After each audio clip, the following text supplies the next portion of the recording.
জনপ্রিয় K-pop band BTS এর সদস্য জাংকুকের সঙ্গে গান নিয়ে আসছেন ভারতীয় সঙ্গীত তারকা অরিজিৎ সিং। এমন গুঞ্জনে সরগরম সামাজিক মাধ্যম। সম্প্রতি জাংকুক নিজে ইনস্টাগ্রামে অরিজিতের সঙ্গে কয়েকটি ছবি শেয়ার করে এই গুঞ্জন আরও উস্কে দিয়েছেন। সম্প্রতি ইনস্টাগ্রামে অরিজিতের সঙ্গে কাটানো মুহূর্তের ছবি পোস্ট করে জাংকুক লিখেন, অরিজিৎ সিং শুধু একজন অসাধারণ শিল্পী নন, বরং একজন অত্যন্ত বিনয়ী ও মানবিক মানুষ।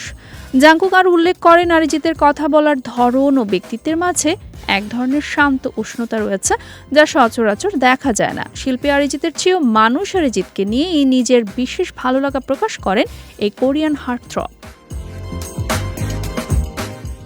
শেয়ার করা ছবিগুলোতে দুই তারকাকে একসঙ্গে খাবার খেতে, গিটার বাজাতে এবং একটি মিউজিক রুমে বসে গভীর আলোচনায় মগ্ন থাকতে দেখা গেছে। জাংকুক জানান, তারা একসঙ্গে বেশ কিছু পুরনো স্মৃতি ভাগ করে নিয়েছেন এবং বিশেষ কিছু একটা তৈরি করেছেন, যা থেকে স্পষ্ট বোঝা যাচ্ছে শীঘ্রই এই দুই তারকার নতুন কোনো কাজ বিশ্বজুড়ে মুক্তি পেতে যাচ্ছে।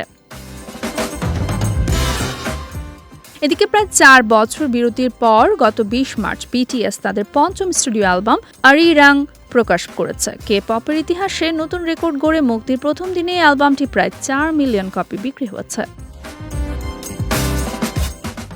অন্যদিকে অরিজিৎ সিং প্লেব্যাক থেকে কিছুটা বিরতি নিয়ে সঙ্গীত চর্চা ও চলচ্চিত্র পরিচালনার দিকে মনোযোগ দিচ্ছেন বলে জানা গেছে। তবে জাংকুকের সঙ্গে নতুন প্রজেক্টটি ভক্তদের জন্য বড় এক চমক হতে যাচ্ছে বলে ধারণা করা হচ্ছে।